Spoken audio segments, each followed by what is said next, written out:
Testing 1 2. Testing 1 2.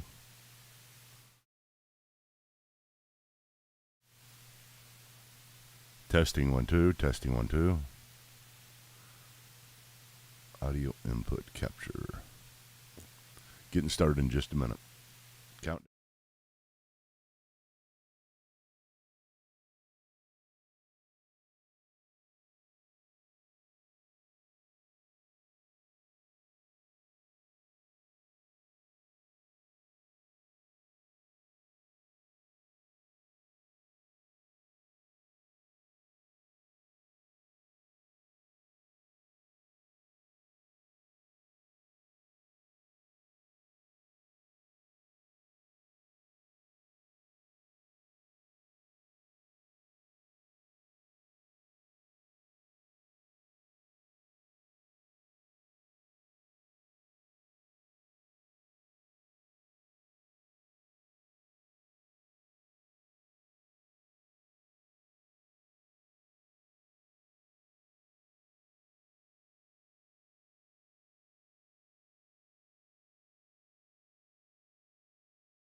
Testing 1 2.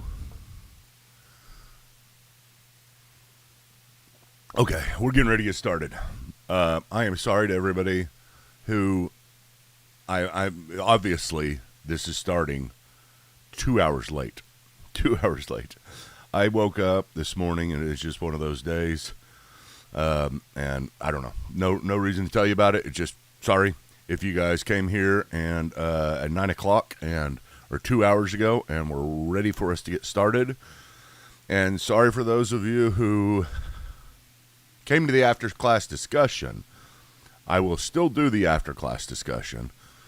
I don't know that it's planned very well now, but for my Patreon, I will still do the after class discussion. So if you guys want to come into the Patreon. If you are a patron, then you can come into my Discord server, Credo House Discord server, and we can discuss this for a little while. Although today's not going to be that. I mean, you never know. You never know how things will go. Don't you like how you get like these little moments before class starts where you get to see what goes on behind the scenes in a massive studio, like a big high-tech, high-dollar Hollywood-type studio, right? Yeah. Gotta drink my coffee. Okay, let's get started. Uh-oh. No. Big studios don't have that happen. No? Did it? That's okay, right? Oh, well. We're good. Just as long as you don't see any of my clutter that I have in the background that I hide. Everything's piled on each side, and there's nets holding up, and hopefully it doesn't fall, if you know what I mean.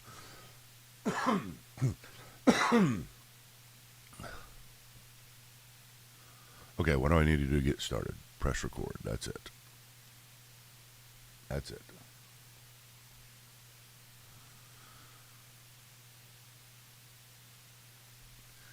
Welcome to Through Theology in a Year. I'm Michael Patton, and this is session number 10. I had to think about what session we were on. Session number 10, and we are going to kind of wrap up our section that we've been doing the last few weeks. I mean, it's gone on longer than I expected, but hey, I don't care. What do I care? I got a full year. I've got a full 2 years if I need it to be able to get through theology. But this is Through Theology in a Year, and this is wrapping up our section on the different arenas of theology, the different arenas that we do theology in. I call them arenas, okay? You may have never heard them called that. I've just been doing it for 20 years because it's the best way for me to understand it and for me to teach it. These are I want you guys to be certain type of theologians. And so today's course is called So Then How Do We Do Theology? Or How Do We Define Theology? Because this is the defining theology section of the Through Theology in a Year. So let's go ahead and get started. Last time, if you remember, we finished up on the folk theology, and hopefully I got you dislodged, ready to do theology. Really, in some ways, I was trying to get you to the point where you weren't comfortable, because theology should never be really comfortable. It shouldn't be. All learning shouldn't be comfortable. And so if I made you uncomfortable, then good. I'm sorry. I'm not saying I was right about everything I said last time, but if I made you uncomfortable, that was my plans. So let's move on to the next slide here. That's not the next slide. Over here. Let's see here. Okay. We did folk theology examples, went through them all, and let's go ahead and see why it's so hard for a folk theologian to learn. I did talk about this last time, but I want to mention this one last time because it's really important. Why is it so hard for a folk theologian to learn?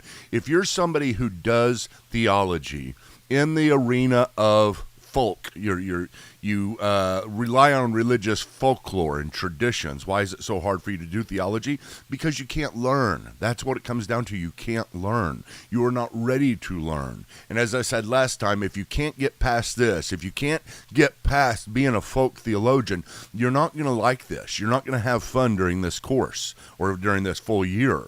Going through theology with me on this podcast is not going to be an enjoyable time for you. You'll just be throwing things at the wherever you're listening to this at, your phone or your radio or wherever, your TV, because you're not going to like it. But if I've gotten you just to a place of discomfort and in some sense enjoying that discomfort because you see the possibilities of what that discomfort can bring about, which is learning, and which is openness to God, and which is where your heart is open to the Lord, and you say, Lord, change whatever needs to be changed, because that's how we have to approach it every day. That's what we have to approach our own personal lives with every day. And if we're to love the Lord with all of our minds, how is it that we are going to keep our minds closed but our hearts open to the Lord? That doesn't work. It just won't work. The Lord wants 100% of us. That is why he says, love him with all of your heart, your mind, and your soul. What he's talking about is your entire being, every aspect of who you are. You want to love him with this. And we cannot approach our God with the idea of, look how perfect I already am. You can tweak, you can polish, but you can't change. And we need to be ready to change every time we do theology. Okay, so moving on to, and also, I said this last time. Let me say it one more time. It's about how dogmatic you have to be if you are a folk theologian, because you have nothing else to rely on but your dogmatism. And what is the old saying? If you are in the pulpit and people are not believing you and you don't know what you're talking about, beat the pulpit harder. That's all you got. Speak louder. Yell at people. Beat the pulpit harder if people aren't listening to you. That's all you got. But if it's not all you got, if you understand how you believe what you believe, you understand why you believe what you believe, and you understand what you believe, then you can walk people through how you got there. You can walk people through why you think they should be there as well, instead of just because it's true, And whenever you're a folk theologian, it's true. You know why it's true? Because I know that it's true. Well, you know how that I know that it's true if I'm a folk theologian? Because I just know, deep down inside, I know that what I believe is true. Well, you could be right. But at the same time, that is not very confidence building. That's not very persuasive. And it is not very glorifying to the Lord. Because anybody could say that. Anybody in any situation, any religion, any theological viewpoint, any position that they are in, no matter how dumb it is, you can rely on your feelings. You can say, I just know that I know that I know. It's one of those things. And it won't really work. Okay, so that is why it's so hard. Now let's talk about let's just briefly talk about a couple of more, and then I want to pull them all together, because I don't need to spend much time on lay theologian and ministerial theologian and academic theologian, because in perspective of what we have talked about, the far extreme of being a tabloid theologian or a folk theologian. Tabloid theologian, person who gets your theology out of the newspapers daily. It's brand new. The folk theologian, traditions have given them to you. But whenever we're talking about a lay theologian is a person who constructs his or her theology, who, unlike the folk and tabloid theologian, is more reflective, and that's a key word, reflective, more reflective upon learned theological concepts. Remember the main thing? It's reflection. It's integration. We're going to talk next time about systematic theology and what it means to have a systematic theology. And we're talking about an integration, an integrational approach to theology. Likely to formulate a system of beliefs which distinguishes between essential and non-essential. Why? Why do you distinguish whenever you become a lay theologian? Because you have to. You have to be. You begin to see different things. Like as long as, if you're not relying on I know that I know, because everything can qualify as I know that I know. You haven't really thought it through. You just know that you know on everything. So it doesn't matter whether it is the doctrine of the Trinity or my particular interpretation of Matthew chapter 18. I just know that I know. It doesn't matter whether it is any area of theology, no matter how big or how small. If you just know that you know, you can't distinguish between the two. But whenever you study them this way, you begin to say, you know what? This theology, whenever it comes to the doctrine of the Trinity, maybe it has more backing, more historical backing, more biblical backing, more rational backing, maybe not quite so much more rational backing, but we'll talk about that later. But all of these things integrate, and you say, it makes more sense, and it must be more important than when you have something much, much smaller, like, say, you're talking about whether or not Adam and Eve, how long it took them before they sinned in the garden. You don't really know, so you can't, it's not something you begin to distinguish between those two. And you say, one has a lot of backing and a lot of reasons to believe. The other one just is a mere opinion. So the mere opinion must be smaller in scale and less essential. That's not the only way we distinguish between non-essentials and essentials, but we'll talk about that more later. Likely to formulate a system of beliefs which distinguishes between essentials and non-essentials, more reflective upon unfounded traditions. So you're ready now to kick those things that you just realized, you know what, I don't know that I have reasons to believe this, what mom and dad taught me anymore. So I'm holding it a lot more loosely than I used to, those kind of things. And then you are more willing to use study tools. You see beforehand, why did you need study tools? You already knew it all. Your heart knew it all. You had a burning in thy bosom that showed you what was true and what was not true. Kind of like the Mormons, whenever they search for truth, although I'm not really saying that there's a passage, and I have had this said to me from Mormons before, that if I just search the truth, and if I find that I have a burning in my bosom, whenever I ask God sincerely, then I'll know it's the truth. I'm not saying that's the only way. I haven't studied Mormonism deeply enough. I've studied it quite a bit, but not deeply enough to say that's the only way they reflect upon their concepts. But it is one which their missionaries certainly do. And you wouldn't be willing to use study tools if you already got a burning in your bosom. Why would you need study tools? You see what I'm saying? Okay, next we have the ministerial theologian. Now, this is kind of one step up from the lay theologian, and a lay person who constructs his ministerial doesn't necessarily have to be somebody in ministry, but you can be in ministry. A lay person who constructs his or her theology, who, unlike the lay theologian, is educated. So now you have theological methodology. What is theological methodology? What is being educated in theological methodology? Exactly what we're doing right here. So, you should be graduating during this class sometime during this whole through theology in a year to this category of a ministerial theologian, which I think is probably the best place to be.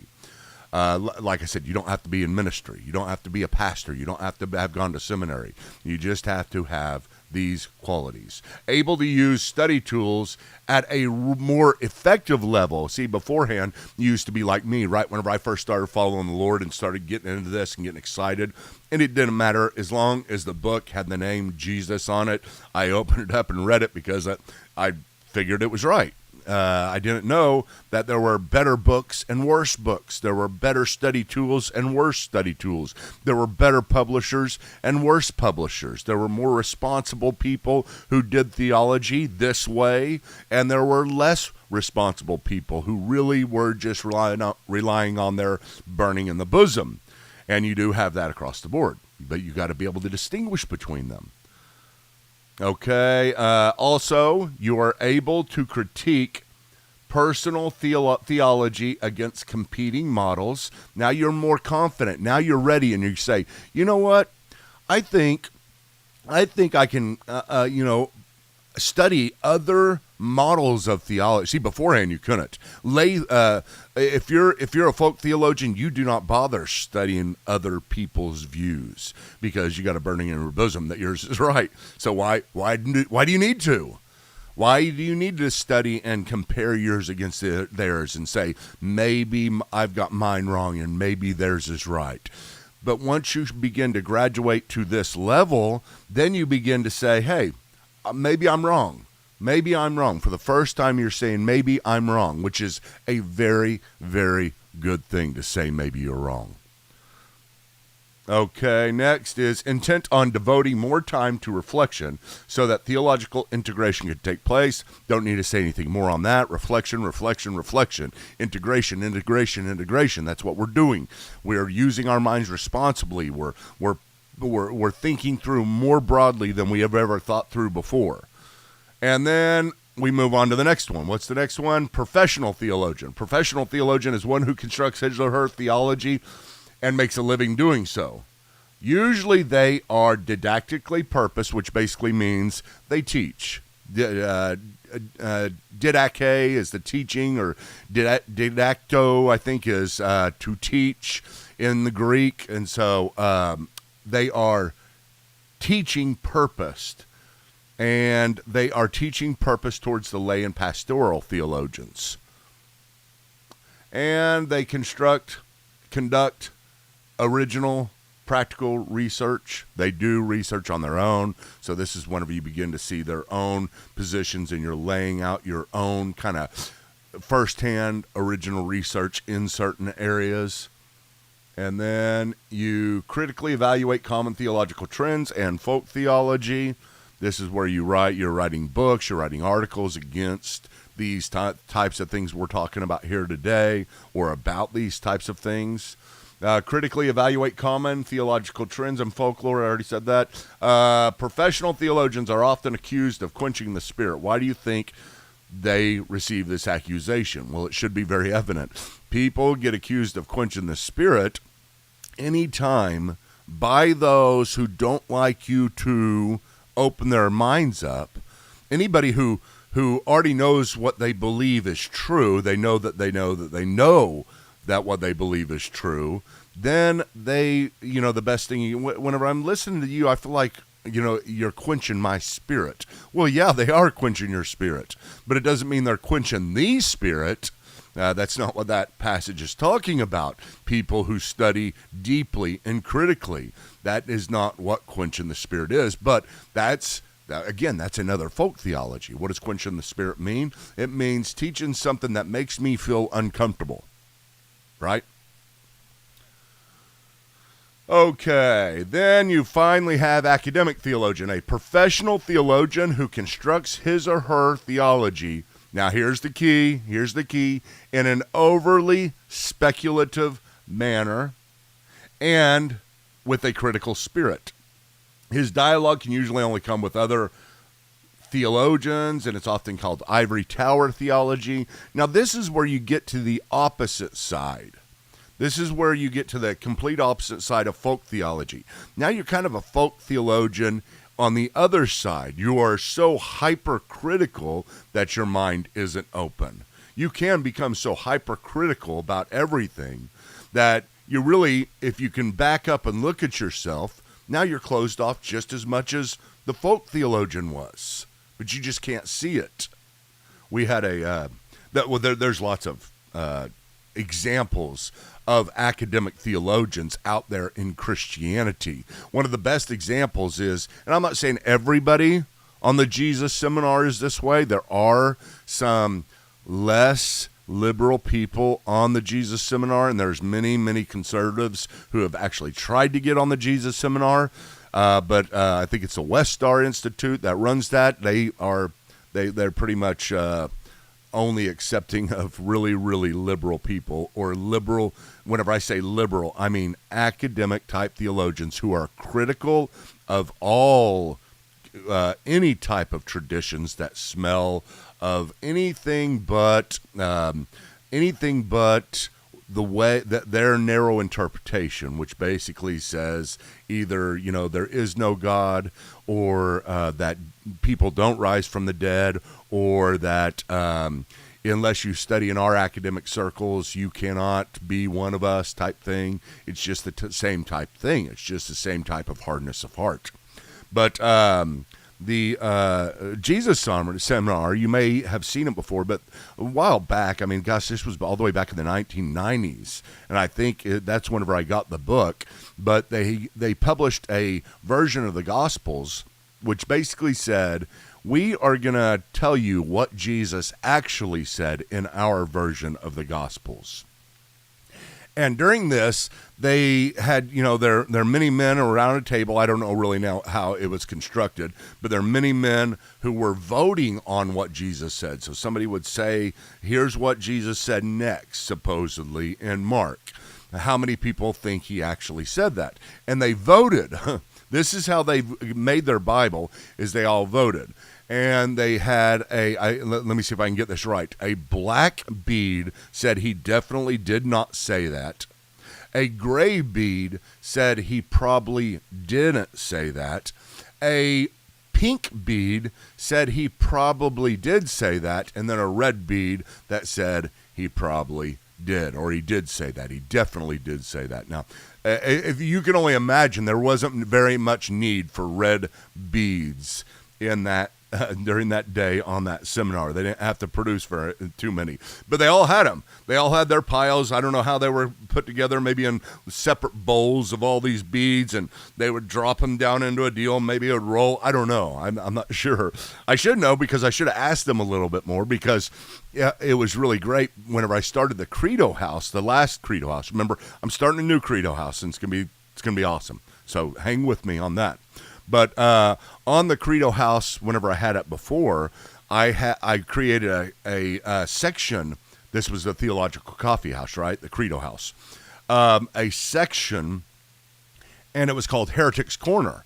And I put all the pictures of the great heretics, Arius and Pelagius, and I think there were 6 of them in the corner of Heretics Corner. And I made Heretics Corner the most comfortable, so everybody would have to sit there. You just wanted to sit there. It was too much fun. People would go there and sit there and take pictures of themselves sitting there. But I called the West Star Institute, and I called multiple times. I said, listen, I want some of those beads you guys used back in 1995 for voting. And they're like, why do you want the beads? I don't even know if we have them or anything. And I was like, I don't know. I mean, I just want them, don't worry about why I want them. I just want them.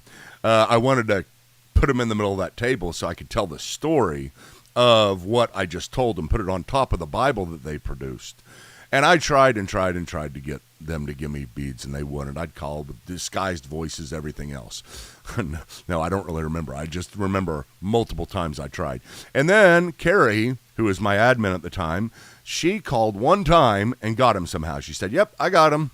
And I was like, how did you get him? She said, well, I just told them we were really excited about those beads and what they represented, and we were going to put them in our museum, our theological museum called the Credo House, and they were happy to do it. And so they sent us like 3 of each. And I couldn't find those beads. I've got them somewhere in this office, but this office is so jam-packed with everything that used to be in the Credo House.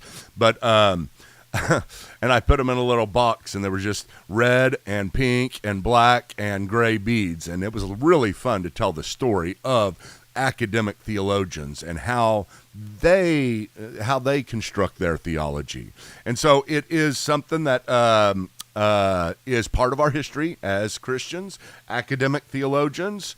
We have, and then we say, what are some examples of academic theologians, and why do you think someone would want to be an academic theologian? There was a professor that I had at Dallas Theological Seminary. I didn't have him, because he left in the 80s. And I got there in the 90s, late 90s. But a professor, and you may have heard of him. Of course, you probably have heard of him, Charles Ryrie. He was a professor of systematic theology. And he was a legend whenever I got there, right? Of course. And one of the sayings that he had that was so incredibly interesting, and I have pondered ever since I heard it, and it still holds true for some unknown reason, and maybe if you can unpack this for me, you would have an understanding of the universe. You would be able to go on and say, what is the primary question of the universe? What was that on... I can't even remember the name of the movie. Oh, well, he said this. Listen. Okay. He said, every evangelical, their dream is to be called a scholar by a liberal. Every evangelical's dream is to be called a scholar by a liberal. And I thought, that is very true. It seems like so many times, once you get to a place of, okay, here's your belief, and you're doing it well, but you don't really believe you're doing it well until one of these liberals tell you you're doing it well. And so whenever you can write on the back of your book that even the liberal Bart Ehrman, the skeptic Bart Ehrman, or anybody else that's a hardcore, closed-minded, left side of the theological spectrum, Richard Dawkins or whoever else, if they can say they appreciate your work, then all of a sudden you have gotten a golden star. But why do people think that way? Why is it that is the ultimate compliment? Why is it that in our circles that is sometimes the way we get corrupted, to where we want to be called a scholar by a liberal, and that would be the greatest thing? Because we want our enemies to attest to our abilities and to how smart we are. And we need to get over that. That is something that I think is so tragic for us, that is true, that even could be a saying that makes it all the way until today. Every evangelical's dream is to be called a scholar by a liberal. Okay, so now we move on to the different across the board. Here we go, from tabloid to folk theology. And you've got naive and you got skeptical. You've got sensational and you've got critical. You've got gates wide open and gates permanently locked. And what I mean by that on the gates is there are gates in your mind. And there are gates that you either let anything in, like the tabloid theologian, and then close it all immediately and become a folk theologian, or you have the gates permanently locked and you are a academic theologian. And having the gates permanently locked simply means we don't let anything in. We don't have any more reason for locking our gates than they do keeping their gates wide open, or really it's about the same amount of reason. It's still closed-mindedness on both sides. It's still closed-mindedness on being able to, on one side you're too closed-minded to actually bite something down, and then on the other side you're too closed-minded to actually open up to other possibilities. And where do we want to be? We want to be somewhere in this range. I mean, I think it is advisable. It is smart. It is not only both of those things, but it is very godly. This is the way that God wants us to be. Somewhere in here where we're exploring in these areas. No, wait a minute. Why does acceptable range include folk? Whenever I remade this, that is not supposed to be. That is not supposed to be. Okay? Folk theology it's supposed to be lay, ministerial, and professional. If you're not watching this, if you're just listening to this, don't worry about what's going on. Okay. So now, how do we do theology every day? Well, let's see here. We do theology every day in many different ways. In every single here. Let's just run through them real quick.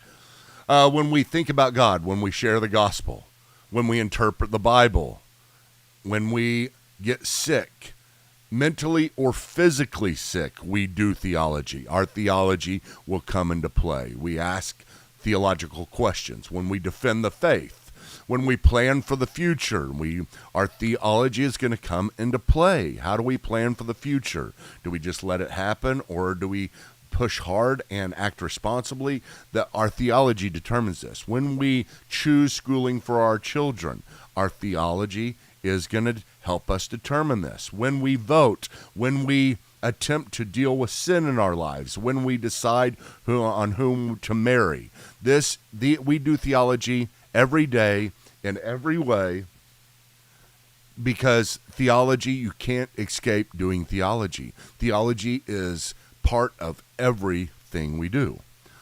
Okay, what is theology? Theology is credo ut intelligam. Now, this is the word credo, and this is where I get the word credo House Ministries, and then the Credo House Coffee Shop. I just like the creed. I like the long E on it better. And I also like the band Creed, so it works out. So it should be credo ut intelligam, Credo House. But I don't pronounce it that. But what does credo mean? Credo means I believe. Credo means I believe, and this is one of the earliest definitions of theology put forth by Anselm of Canterbury, which was a redefinition of, or a similar definition to St. Augustine's. Credo ut intelligam. I believe unto understanding. I believe in order to understand. And then here is St. Augustine's. It is faith seeking understanding. Wait, I think I have those backwards. It doesn't matter. Anselm said one and Augustine said another, but faith seeking understanding, that is theology. And I like that simply because that is what we are doing. We are believers who are seeking understanding. You cannot get enough understanding to where finally you can take that plunge of faith. I deal with people that are trying to get to that. They're tire kicking their entire life. They're tire kicking, and they're just like, one more thing, one more proof, one more understanding, one more rationale, one more piece of the puzzle that I can put together in my theology, and then I'll finally believe, or then I'll finally commit. Well, let me tell you something. We believe very early on in life, and that's just the fact of it. That is what we do. I'm not saying that we should be unskeptical, that we should be uncritical. Obviously, that's what I've been saying this whole time. But at the same time, if we're honest with ourselves, we are believers seeking to understand what it is we believe. And really, oftentimes, we don't know why it is we believe. We don't know how it is. Belief is a very mysterious thing. Scientists study belief. They study the brain and try to understand why it is people believe and which side of the brain and what kind of chemicals are involved in belief, as if you can just insert belief. But belief is a very spiritual thing that comes between you and God, and it will always come between you and God. And so when we look at this, I'm not saying that we are moving to the pure rational side and being eternal tire kickers, because what I'm looking at here is I'm saying we are believers who are seeking to understand our belief. That's what most of you all are. That's what most of you said you already believe. Now let's try to figure out what it is that we believe over the coming, the entire coming year. We're gonna devote our time to that. So, okay, folks, that is the end of What is Theology. That is the end of this section. Can you believe it? We made it through it.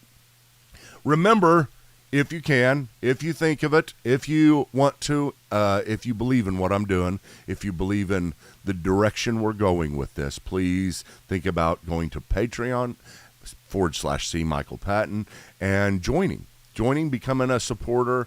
You'll get all kinds of theological stuff. You'll get this entire class that I do formally, including the workbooks, the PDFs of the workbooks, the PowerPoints of the workbooks. You can't get the physical copy of the workbooks unless you buy it. But if you become a Patreon at any level, you'll get a certain percentage off of those workbooks. So you can start it in your church, do all kinds of stuff. But please do that. Go to Patreon and support. You can, if you want a tax-deductible donation, go to credoministries.org, and you'll see basically the big, broad umbrella of everything that I do, everything that we do. And I would love to hear from you. I'd love to see you on Patreon. And I hope you join us tomorrow as we pick this back up. See you later. Bye-bye.